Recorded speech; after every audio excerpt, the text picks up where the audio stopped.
Louise Bedford here with your Mind Over Market segment with Jordan Mellor, my willing victim. Hello, welcome back. I know most people introduce their co-host and congratulate their co-host, but no, we know that Jordan is going through a lot in these segments. Not only do I get to grill you, I get to have a little unique insight into the way the Jordan Mellor mind ticks. And I do love that about you, Jordan. So keep on sharing. It's a wonderful thing. Now, what we're going to talk about today is self-sabotage. It's a huge area. It is definitely in line with our values with Mind Over Markets, where we're looking to sculpt clarity and financial serenity. And it can get a little bit tough with some of these aspects. Okay. So, as traders, we really need to be able to look at ourselves in the mirror without makeup on, naked. We really, really need to, because if we can't, the market will discipline us, and it will discipline us hard. The unfortunate thing is, if we don't learn those lessons within ourselves, the market will teach us. Now, often when the market teaches us, is it gentle or is it strict? We know. That's it. So I'm going to take you through the mindset of a beginner trader with this little exercise. You're going to be amazed at what this trader is thinking in line with this lovely candlesticks chart. You know, they call me the candlesticks queen, Jordan Mellor. Do you realize that? I love Indeed. it. My gosh, we need to get a little statement like that for you. I don't know what that could be, but yeah, after all this vulnerability, I don't think it's going to be a good one. Open to being grilled, yes. Now, this trader gets into, has a look at this chart, gets into their charting package, and they see this chart pattern. The price is going up. I'll watch this one. It's a good company. Now, the next thing is they're looking, and here it comes. They say, I'll wait for consolidation and then I'll buy. Damn, I'd better buy now. So let's think about all of the things this trader is doing wrong. I'm going to go through the entire chart, and then Jordan and I are going to discuss some of the areas this trader needed to improve, because I think this is so human. So many traders have felt things like this, me included. I mean, I'm putting my hand up here, and I think unless we're aware of our thought processes in the first place, it makes it very difficult to change direction. So the trader's still looking at the chart, they've bought in, and then they realize it's dropped. They say to themselves, it'll go back up. Then they say, I'll buy more. The price is lower. Ouch. As soon as it goes up, I'll sell. And right now you can start to hear the panic in their voice. They are starting to sweat bullets because we are way below the entry price. And we know with that, our body reacts as if it is a tiger that is burst into our office wanting to savage us. Our cortisol levels increase, our adrenaline increases, and we become very limbic system oriented.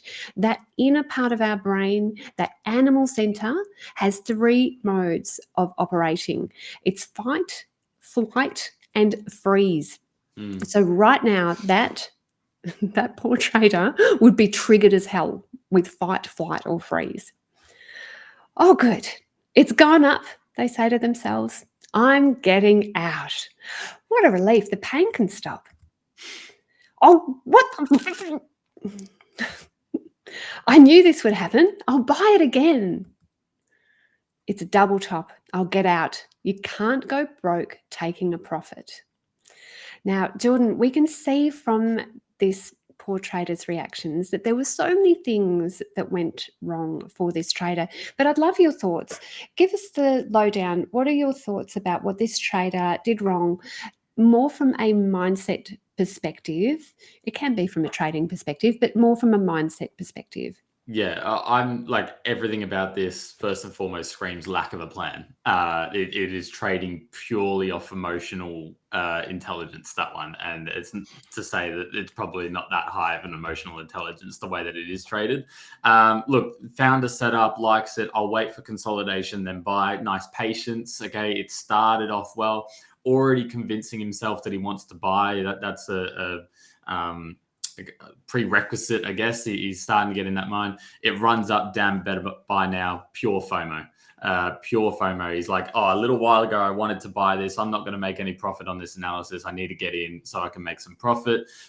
Disbelief, when it comes back down, it'll go back up. He's convinced himself that this is a buy opportunity. Once again, when he says he'll buy more at the lower prices, still convinced that this is a buying opportunity, even though the analysis is changing.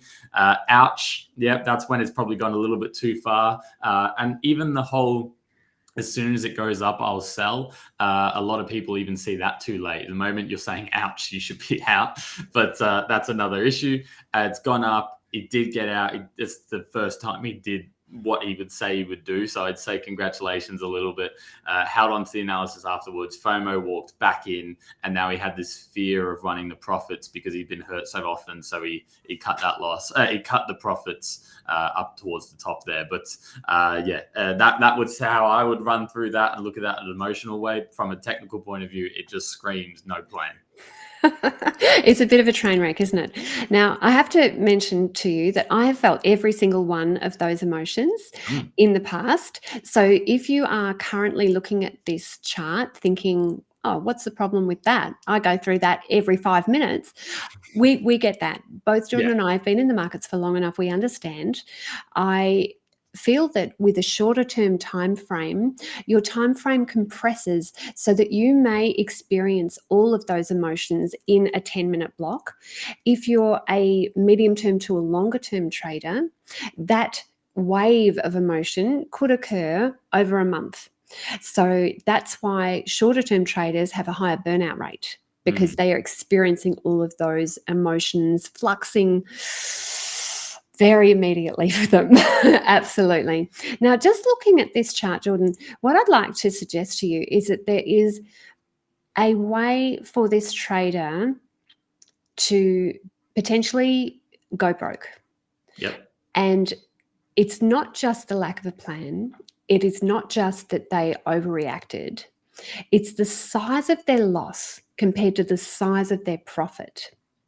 Now, their loss was, I'm gesticulating with my hands here, but their loss was from here to here, and their profit was from here to here. So what we're talking about is somebody with a negative expectancy. And if you're not familiar with that jargon and that terminology for everyone listening, it basically means when you put $1 into the market, are you going to take out $1.14? Or are you going to take out 98 cents? This negative expectancy, it's not an emotional expectancy, it's actually derived on data. That negative expectancy, we can actually, if you gave us your trading plan and you gave us your trades and we knew what was happening with this, Jordan and I would be able to diagnose how many days you have left in your trading business before you go kaput. It's mathematical. So even though a lot of what Jordan and I talk about is to do with the mind, I also want to make sure that you're using a robust trading plan that has a positive expectancy. Jordan, what are your thoughts? I did a presentation, a live presentation in London in 2023, and my whole hour-long presentation was on expectancy, how to understand it, how to use it, and how it should be used. So you are preaching to the choir, Louise. You really are. Expectancy is everything. Expectancy is everything. And as I said, it'll wake you up and realize you're not trading the way that you should be, or your strategy is not good, or it'll bring you that confidence to follow your plan and do it day in, day out, because you know that your expectancy is in the right spot. So yeah, expectancy is everything when it comes to data analysis. Now, if you're having trouble calculating your expectancy, I've worked out a little cheat sheet and I'm very prepared to share that with you. So just email me, and my email is louise@tradinggame.com.au, and I'd be happy to share with you my expectancy little cheat, because it's a very easy thing to calculate. Once you know, it's all on an Excel spreadsheet. You can just put your figures in each column and it comes out with a figure for you, and you can monitor that expectancy and you can monitor your equity curve. Now, Jordan, have you been using equity curves in your data management? I have. Yep. I like to see it because I want a nice, slow and steady one, preferably to the upsides, but that's not always the way it goes. But yes, no, all these types of, I think, speaking on a technical basis and looking at this data, a lot of people get confused. They understand what it is, they use it incorrectly. Things like risk to reward, things like win rates and everything like that. A lot of people use them pre-trade and assume their system follows that. Whereas these are data points you want to be using post trade to know what you actually perform as. So, data analysis, post performance, everything like that. You are barking up my tree. I could talk about this all day. That's a beautiful thing. That is just so good to hear. I think with everybody involved in this show, if you look at the similarities between us, we have got very different views on the markets. We've got very different methods, but there are some commonalities that bind us all together. And as a listener, as a viewer, you are looking to distill those similarities and see whether you can apply them. So look for the ways that we are similar, and if there's aspects here that don't resonate with you, then drop it. It's okay to drop. But really, if we're all doing one thing, if all of us are measuring our equity curves, if all of us are looking at expectancy, and we are traders that have a track record, we have got levels of experience, then shouldn't you be doing the same? Now, a lot of this comes down to habits. Now, Jordan, I know that we've been spending a lot of time on habits, but I do love this quote. Your net worth to the world is usually determined by what remains after your bad habits are subtracted from your good ones. Now, that was from a little man who I think you might know, Benjamin Franklin. He seems to know what he's on about. So he also converted the world to a mathematical model in terms of habits, the way that we are converting our results into a mathematical model to tell us whether we're going well or not. So I think that is something that we need to take into account. Okay. Yeah. Now, just before I move on to how we can use this, Jordan, are there any other comments that you'd like to make about what we've covered so far? Yeah, just one. I know, and this is the beauty of what we do here, and even across our content at Trade Delicious as well, is we have variety. I'm an FX trader. Louise has been in equities. Across the team, we've got futures traders, we've got crypto traders, and while some specific things we may say about our experience in the assets that we trade, trading's the same profession. Right, you're just in a different niche, but we go through the same thing. We go through the same emotional side. So use our variety in these different markets. And I've never traded the same way Louise trades, not even the same assets, and vice versa, I would assume. Yet look how we're both so in sync when it comes to that expectancy, when it comes to that equity curve. This is powerful no matter where you are looking at trading. It applies, and that's one thing I really want to stamp home is it doesn't matter if you're a crypto day trader, it doesn't matter if you're an equity investor, it matters, and that I just wanted to push that home. Yeah, I agree. I do think it's interesting as well because you have managed to assemble so many professionals, and I'm loving the shows that you're bringing on to the channel because with that variety comes a way for us to all see somebody that we relate with. Mm-hmm. You know, often if you look into the world and you can't see it, you can't be it. So see whether you relate with me, see whether you relate with Jordan. And if it's not us, for goodness sake, keep looking through the channel and find somebody that you do relate with. It's only your future. It's only your entire financial serenity relying on it. So I think it might be worth just an investigation. Now, I'd like to touch on S.A.D behaviours, S.A.D. Now, this is an area that is very important. It stands for oh gosh, I've just lost that then, didn't I? Self-aggressive and destructive behavior. Okay. Self-aggressive and destructive behavior. Now, the research suggests that for people who self-sabotage, and I've done it, so I'm going to include me in this realm as well, is that there are precursors to us self-sabotaging. Now, Jordan, I'll tell you about a trade. Uh-oh. Uh-oh. Okay, this is different. Everyone, get your popcorn. Louise is about to be the vulnerable one. I was trading BHP Mhm. and it was options, so it was short term. And BHP was going in a beautiful channel up, and it was so magic. It was like I was one with the universe. I was going long, and then I was going short, and then I was going long, and I had 9 magic trades where it truly. I wrote about it in my book. I did. I. I thought that I was the queen of the markets, not just the queen of the candlestick. I was so impressed with my own prowess. I told everybody who would listen, I can't put a foot wrong. I've had nine trades in a row where I milked the absolute most out of this position, and BHP has made me a blue-ass fortune.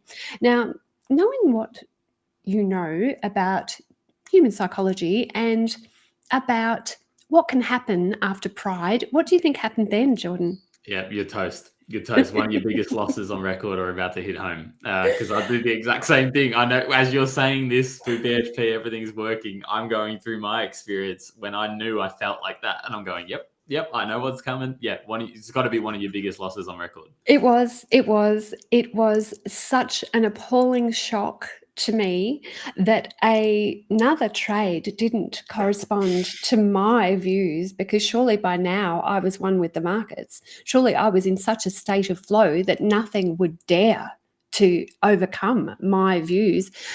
And the sad part about it is I didn't even realize the risk. So I had written call options over the top of News Corp at that stage. I mean, this is going back in time. Okay, so that's why some of these shares that I talk about, that I learned these lessons on. BHP's still up there. BHP's still there. But Yeah, it is. News Corp, yeah, it was NCP at the time. So Yeah. I wrote call options over the top, and that bloody thing gapped up $1.34, the highest ever gap, and it took me out. And it was horrifying. It was just horrifying. What was even more horrifying was I wrote so many call options, and luckily, only luckily, as I was handing my credit card over for one of these dress purchases with the money that I'd just made on call options, so it's not even my money yet, let's just remember, because it hasn't kicked out to expiry, it occurred to me, what happens if this goes wrong? And what happens if News Corp goes up? So I took my credit card back and I ran to the car and I ran home. There was no on the phone in those days to get out of a position, and I cut my position by 2/3. So I still had a third left, and that third got taken out with that gap, the $1.34 gap. Now, it was a loss, but it was a loss of more than that, Jordan. It hurt me deeply. It was incredibly personally crushing. It was crushing. Oh. Now, what were some of the behaviours that I displayed that showed that I was about to fall? Let's have a look at this, because I'd love your views. Often with these SAD behaviours, these self-aggressive and destructive behaviours, there are tells, and these are the tells that I want us to look at, not only in my behaviour but also in your behaviour, Jordan, and everybody listening needs to learn their tells. Firstly, and I want you to have a go too, Jordan, with this, is firstly, my ego got so big. All right, that's probably number one. Thinking that I could do no wrong. Writing in my journal in a mood tunnel. Now, mood tunnels are where if something good happens to us, we think only good things will happen. If something bad happens, we think only bad things will happen. My mood tunnel, because of BHP, was appalling, and I should have been able to see it in my own writing. Pick on me, Jordan. What else do you see? Yeah, the same thing. You get the overconfidence as well, and then I'm going to assume with the News Corp position as well, the over positioning size. Oh my God, yes. So that's more of a technical thing, but that would have been driven from your overconfidence and your lack of appetite for risk. That idea, I can't fail. Why would I go easy on this? This is going to make me. I won't say that, but it's going to make me a lot of money. And I lent straight away. The moment you were telling the story you were saying I couldn't lose. It was up this. I was thinking, oh, you are getting way too ahead of yourself. I'm like, we don't control these markets. You're going to get slapped soon. And funny enough. And I really did. And you're right about the position sizing, because when I actually added up my exposure for that News Corp position, it was $700,000 more than I had. Not in the position that I had in life, in my total world, $700,000 more. So yes, nasty, very nasty. Very. Yes, Yeah. but we live and learn. So I would like you to question, when you're watching this, firstly, did you relate to anything with that roller coaster ride of that trader, or are you actually a trading god? Because we could have one or two out there. Did you relate to anything in the story that I told about the emotions that I was going through if you've been trading for a while and you felt like you're starting to get the hang of it? And also, and this is the area that we're going to move on to now, is what are those tells? What are the self-aggressive destructive behaviors that you display that could give you a clue that you are on the wrong track? Now, I'd like to perhaps give you some clues with this, because I've done a lot of work on these types love of it. behaviors. Just quickly to add as well, if it doesn't relate to you, that's still okay. Learn from our mistakes, learn these cues, learn so that when it does start happening, and it does, as traders, we all seem to make these same silly mistakes, it will begin happening. And hopefully when you start crossing that bridge, you can identify, hang on, Louise and Jordan said this, look what happened next, and pull that back in. So make sure you're still sticking and listening to this, because I wish I never went through what I went through. That's a really good point. Actually, the only people watching this that are going to say that they don't relate at all are people who haven't been in the markets for long enough. Yeah, every professional I've ever spoken to, we can talk about this, and they're going to tell me their story of where it happened. We've all been through it. We have absolutely all been. I think it's human nature, trade and nature to go through it. So if we can help someone and stop it before disaster, so they don't need to cut a third of the position or 2/3 of the position and overexpose themselves, then best case scenario. Time plus tragedy equals humor. Yep. Now, a lot of the difficulties that traders face are to do with their views about money. Now, Brad Klontz says that they're money personality types, and he identifies different money blocks. Now, for ourselves, I mean, that's quite a big area to go into. So I'm trying to simplify and consolidate some research for us. So how do you know if you have a block about money? How can you tell in your own behavior and your own thought patterns that there might be something screwy and something amiss? Because that will have an impact on your behavior in the markets. So number one is, if you are always thinking about money, if it's the first thing you think of in the morning and the last thing you think of at night, then you probably have something slightly out of whack here. Now, I often think with my traders, because I refuse to work with some traders as well, Jordan. Even though I look like a marshmallow, I can actually be quite firm on who I work with and who I don't, is I say to them, if I'm thinking of you 2 mornings in a row, and we're not sleeping together, then you're out. Yeah. That's fair enough. You should be thinking of your spouse in the mornings. If you're thinking of a specific trade, a specific dollar target, a specific business goal, you are out of whack. There is an area out of balance. And we know that memories consolidate when we sleep. We know subconscious parallels are drawn between different parts of our life. And so if that is your trigger to actually show what's real, because if that's the first thing you're thinking about in the morning, you need to examine that. Now, these are difficult. These are difficult. Okay. If you judge the caliber of the people that you're hanging around due to their bank balance or what they can buy you or the holidays they went on or the car they drove, you've got a problem. Character and money, they are not directly correlated. And even though we can know that in our heart, we do get taken away when we see that Mercedes, when we see them go to the Alps and go bloody skiing with their family for the 5th time. It can strike to the heart of ego. But if that is your view towards people with money, you really need to examine your own thoughts. Mm-hmm. If you judge your own self-worth by your bank account. Now, I find this is, again, a personal aspect, is that when I'm making a lot of money on the markets, all of a sudden we're eating salmon and we're eating eye fillet. And when I'm not making as much money, it's going to make no difference whether I can afford the salmon or eye fillet, by the way. No difference. No. Drop in the ocean. But when I'm not making as much money, bang, we're doing nachos and cheese on toast. Now, I've noted that in my own behavior because it tells me that I have, in some ways, a scarcity mindset.